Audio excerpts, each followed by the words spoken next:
Hello friends, মিঠুর পাকশালায় আপনাদের সবাইকে স্বাগত। আজ আমি ভীষণই খাস্তা ও মুচমুচে একটা নাস্তা রেসিপি আপনাদের সাথে শেয়ার করছি। এজন্য আমি একটা গ্যাসে ফ্রাই প্যান বসিয়ে দিয়েছি। তাতে আমি সাদা তেল নিয়ে নিলাম 1.5 চা চামচ পরিমাণে। এরপর এখানে আমি 1 চা চামচ পরিমাণে গোটা জিরে ফোড়নে দিয়েছি। এরপর তেলের সাথে জিরেটাকে একটু খুব ভালো করে ভাজা ভাজা করে নেব। জিরেটা এখন ভাজা হয়ে গেছে। এরপর একটা বাটিতে করে 1 বাটি জল এখানে দিয়ে দিলাম এবং ওই সাথে স্বাদ মতো লবণও দিয়ে দিলাম। এরপর লবণটা দিয়ে জলটাকে একটু খুব ভালো করে মিশিয়ে নিচ্ছি। এরপর জলটাকে একটু ভালো করে ফুটিয়ে নেব।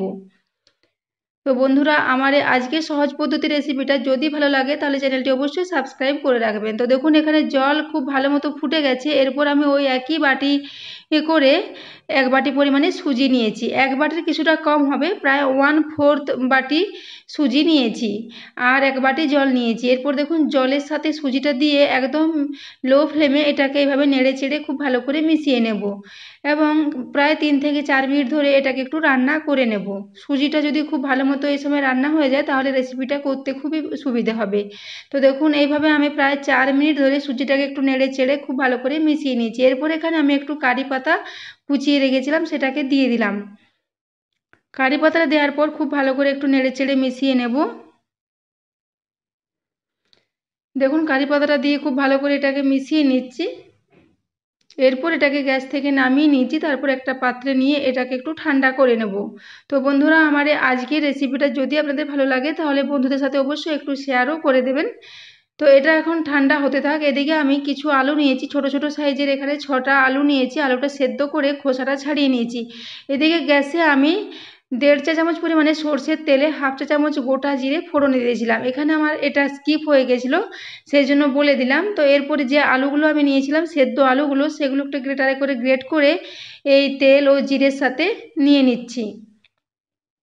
জিরেটাকে তেলের মধ্যে দিয়ে খুব ভালো করে আগে ভেজে নিয়েছিলাম, তারপর আলুটা গ্রেট করে দিয়ে দিলাম। সেদ্ধ আলুটা গ্রেট করে দেওয়ার পর এইভাবে একটু নেড়ে চেড়ে খানিকক্ষণ ভেজে নেব। প্রায় 3 থেকে 4 মিনিট ধরে এই আলুটাকে একটু তেলের মধ্যে খুব ভাজা ভাজা করে নেব। দেখুন, এইভাবে নেড়ে চেড়ে এটাকে প্রায় 3 থেকে 4 মিনিট ধরে একটু ভাজা ভাজা করে নিলাম। এরপর এখানে আমি স্বাদ মতো লবণ দিয়ে দিচ্ছি এবং এখানে আমি ধনে গুঁড়ো দিয়ে দিচ্ছি 1 চা চামচ পরিমাণে এবং এখানে একটু ঝাল লঙ্কার গুঁড়ো দিয়ে দিচ্ছি 1/2 চা চামচ পরিমাণে। এরপর আমি ধনে ও লঙ্কা গুঁড়ো ও লবণটা দিয়ে এটাকে খুব ভালো করে মিশিয়ে নেব এবং আরও কিছুক্ষণ এটাকে একটু ভাজা ভাজা করে নেব। তো দেখুন, এইভাবে এটাকে খুব সুন্দর করে মিশিয়ে নিলাম। এরপর এখানে আমি 1/4 চা চামচ পরিমাণে একটু গরম মশলার গুঁড়ো এবং কসুরি মেথি দিয়ে দিলাম 1 চা চামচ পরিমাণে। কসুরি মেথি দিলে এর মধ্যে খুব সুন্দর একটা ফ্লেভার তৈরি হয় এবং এটা খেতে ভীষণই টেস্টি হয়। তো গরম মশলা ও কসুরি মেথিটা দেওয়ার পর খুব ভালো করে এটাকে নেড়ে চেড়ে মিশিয়ে নিলাম। এটা এখন একদমই রেডি। এরপর এটাকে গ্যাস থেকে নামিয়ে ঠান্ডা হওয়ার জন্য রেখে দিলাম। এদিকে আমি যে সুজির মিশ্রণটা ঠান্ডা হতে দিয়েছিলাম, এটা এখন হালকা হালকা গরম আছে। এই অবস্থায় এটাকে খুব ভালো করে একটু মেখে নেব। যেভাবে আমরা রুটি বা লুচি তৈরি করার জন্য আটা মাখি, সেইভাবে এটাকে মেখে নিচ্ছি। দেখুন, এইভাবে এটাকে খুব ভালো করে 2 হাতের সাহায্যে মেখে নিয়েছি। এটা এখন খুব ভালো মতো মাখা হয়ে গেছে। যেহেতু এর মধ্যে তেল দেওয়া আছে, এটা হাতে লেগে যাবে না, খুব সহজে এটা খুব ভালো মতো মাখা হয়ে যাবে। এরপর এর থেকে আমি বড় বড় আকারের লেচি কয়েকটা কেটে নিচ্ছি।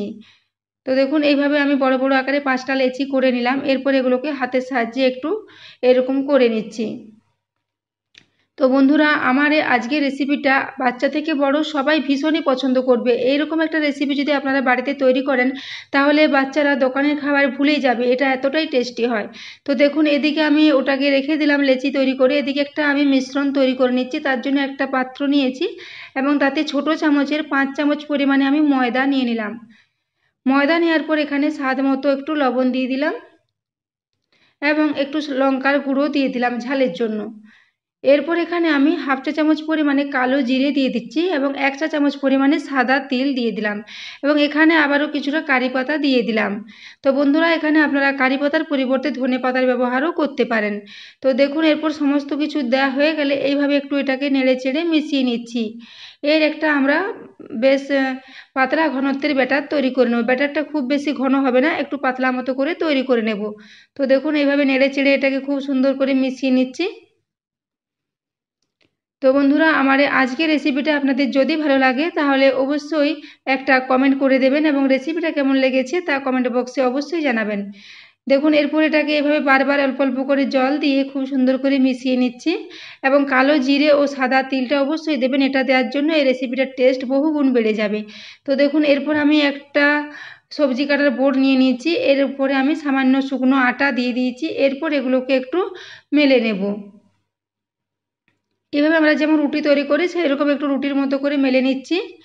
মেলার সময় সাইডগুলো ফেটে গেলেও কোনো অসুবিধে নেই, কারণ এটাকে আমি আবারও কেটে নেব। তো দেখুন এইভাবে আমি একটু একটু করে কেটে নিলাম, রুটির মতো সাইজের মেলে নিয়েছি। এরপরে সাইডগুলো আমি একটা ছুরির সাহায্যে কেটে বাদ দিয়ে দেব।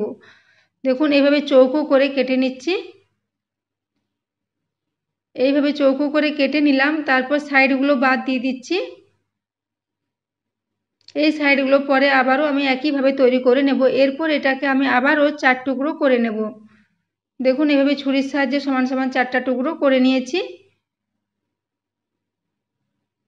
দেখুন এগুলো 4 টুকরো করে নিলাম। এরপর আমি আলুর যে পুরটা তৈরি করে রেখেছিলাম সেই আলুর পুরটা ঠিক মধ্যেখানে অল্প অল্প করে দিয়ে দেব। খুব বেশি দেব না, একটু একটু একটু করে পুরটা এইভাবে সবগুলোতে দিয়ে দিচ্ছি সমান করে। এইভাবে যদি বন্ধুরা রেসিপিটা তৈরি করা হয় তো খেতে ভীষণই টেস্টি হয়। তো দেখুন এইভাবে আমি এটাকে এইভাবে দুদিক থেকে মুড়ে নিয়ে এসে একটু বন্ধ করে দিলাম। এইভাবে আবারও সাইড থেকে নিয়ে এসে এইভাবে মুড়ে দিলাম। এইভাবে করলে একটা খুব সুন্দর মতো ডিজাইন চলে আসবে এবং এটা দেখতে ভীষণই সুন্দর হবে এবং বাচ্চারা তো এটা ভীষণই পছন্দ করবে। তো দেখুন এইভাবে আমি একটু মুড়ে দিচ্ছি যাতে খুলে না যায়। আর এইভাবে একটু নিয়ে এসে মধ্যিখানটিতে যদি এভাবে টিপে দেওয়া হয় এটা খুব সহজেই জয়েন্ট হয়ে যাবে, যেহেতু সুজির মিশ্রণটা খুবই নরম, এটা জয়েন্ট হওয়ার ক্ষেত্রে কোনো অসুবিধে হবে না। এই জন্য একটু আঙুলে করে এইভাবে সাইডগুলো চিপে চিপে মুখটা আমি বন্ধ করে দিচ্ছি। তো এই একই পদ্ধতিতে আমি বাকিগুলো তৈরি করে নেব। দেখুন এখানে আমি প্রথমে 4টা তৈরি করে নিয়েছি। আমি আবারও একটা অন্যরকম ডিজাইন আপনাদের দেখিয়ে দিচ্ছি। এইভাবে আমি গ্লাসের সাহায্যে গোল গোল করে কেটে নিলাম। এরপর আমি এই গোল অংশগুলোর মধ্যিখানে একটু করে আলুর পুরটা দিয়ে দিচ্ছি। এইভাবে আলুর পুরটা দিয়ে আমরা যেভাবে তো লুচি তৈরি করি সেরকম ছোট ছোট করে মেলে নিয়েছি। এরপর আলুর পুরটা দিয়ে এইভাবে আমরা দেখুন সাইডগুলো মুড়ে নিচ্ছি। এইভাবে একটা পদ্ধতি করলে এটা খুব সুন্দর মতো একটা ডিজাইন চলে আসবে। তো দেখুন এই দুইভাবে আপনারা বানিয়ে নিতে পারেন, যেটা আপনাদের সুবিধে হবে। তো দেখুন এখানে আমি সমস্তগুলো তৈরি করে নিয়েছি। এরপর আমি গ্যাসে একটা কড়াই বসিয়ে তেল আগে থেকে গরম হওয়ার জন্য রেখে দিয়েছিলাম। এরপর একটা করে নাস্তা এইভাবে এই ময়দার ব্যাটারের মধ্যে দেব আর এই তেলের মধ্যে দিয়ে দেব। তেলটা এখন খুব ভালো গরম আছে, গ্যাসের ফ্লেমটা হাইতে রেখে এগুলো বানাতে হবে, ওই জন্য গ্যাসের ফ্লেমটা হাইয়ে আছে। এরপর এখানে সমস্ত যে নাস্তাগুলো আমি তৈরি করেছি সবগুলো এভাবে একটা একটা করে ব্যাটারের মধ্যে ময়দার ব্যাটারের মধ্যে ডুবিয়ে এরকম করে একটা কাঁটা চামচের সাহায্যে তেলের মধ্যে দিয়ে দিচ্ছি। এই কাজটা আপনারা চাইলে হাতের সাহায্যেও করে নিতে পারেন, কিন্তু আমি এখানে একটা কাঁটা চামচের সাহায্যে এইভাবে দিয়ে দিচ্ছি। এইভাবে যদি ময়দার ব্যাটারে এগুলো ডিপ করে তেলে ভাজা হয় তো এগুলো ভীষণই খাস্তা ও মুচমুচে হয়। তো এরকম যদি রেসিপি বন্ধুরা আপনারা বাড়িতে তৈরি করেন তো বাচ্চারা বাইরের সিঙ্গাড়া কচুরি সব ভুলে যাবে। আমার ছেলেরা তো এটা ভীষণই পছন্দ করেছে, ওরা বলল মা এটা দোকানের থেকে অনেক গুণ বেশি ভালো হয়েছে। তো এটা আপনারা বন্ধুরা এভাবে বাড়িতে তৈরি করবেন। বাড়িতে যদি আপনাদের কোনো গেস্ট আসে তাদেরকেও এটা আপনারা সার্ভ করতে পারেন। ভীষণই একটা মুখরোচক এবং খাস্তা ও মুচমুচে একটা রেসিপি। তো দেখুন এইভাবে আমি এগুলোকে এক পিঠ হয়ে গেলে আরেক পিঠ উল্টে দিচ্ছি। এটা ভেঙে যাবার কোনো চান্স নেই। এইভাবে আপনারা হাই ফ্লেমে এটাকে উল্টে পাল্টে ভেজে নেবেন। এটা খুব সুন্দর মুচমুচে মতো তৈরি হয়ে যাবে এবং একটার সাথে একটা যদি লেগেও যায় এটা খুব সহজেই ছেড়ে যাবে। দেখুন এইভাবে একটু ছাড়িয়ে নিচ্ছি। তো হাই ফ্লেমে আমি এগুলোকে একটু লাল লাল করে ভেজে নেব। তো বন্ধুরা আমার এই আজকের রেসিপিটা আপনাদের কেমন লেগেছে কমেন্ট করে অবশ্যই জানাবেন। আর সুজি দিয়ে তৈরি এটা খুবই মুচমুচে হয়। তো দেখুন এভাবে আমি বারবার একটু উল্টে পাল্টে লাল লাল করে ভেজে নিচ্ছি। গ্যাসের ফ্লেমটা যেহেতু হাইতে আছে সেই জন্য একটু ঘন ঘন এগুলোকে একটু উল্টে পাল্টে ভেজে নিতে হবে, তাছাড়া একদিকটা বেশি লাল হয়ে যাবে। তো দেখুন এইভাবে আমি ক্রমাগত এটাকে উল্টে পাল্টে একটু ভেজে নিলাম। দেখুন এগুলো খুব সুন্দর একটা কালারও এসেছে। এরপর এগুলোকে আমি তুলে নিচ্ছি। দেখুন এগুলো একটা খুব সুন্দর ডিজাইনও এসেছে এবং ভাজার পরে কালারটাও খুব সুন্দর এসেছে। এরপর আমি এগুলোকে একটা প্লেটে তুলে নিচ্ছি।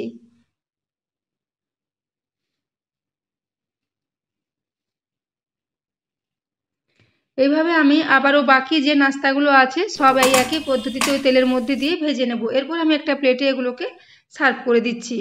তো বন্ধুরা এই শব্দটা শুনে আপনারা বুঝতে পারছেন যে এটা কতটা খাস্তা ও মুচমুচে হয়েছে।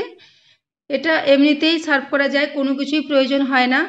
তাছাড়া আপনারা যদি চান এটাকে একটু টমেটো সস বা বিকেলে চায়ের সাথেও সার্ভ করতে পারেন। দেখুন এটা দেখতে যতটা সুন্দর হয়েছে, খেতে তার থেকে দ্বিগুণ সুন্দর হয়েছিল। তো এইভাবে আমি এটাকে সার্ভ করে দিয়েছি এবং দেখিয়ে দিচ্ছি দেখুন কতটা খাস্তা হয়েছে। ভিতরটা আলুর পুরে ভর্তি, ভীষণই খাস্তা ও মুচমুচে একটা রেসিপি। এটা আপনারা অবশ্যই ট্রাই করবেন। তো বন্ধুরা, এতক্ষণ পর্যন্ত এই রেসিপিটি দেখার জন্য আপনাদের অশেষ ধন্যবাদ। দেখা হবে পরে কোনো রেসিপিতে, ততক্ষণের জন্য সবাই সুস্থ থাকবেন, ভালো থাকবেন। চলে আসবো আবারও নিত্য নতুন কোনো ভিডিও নিয়ে।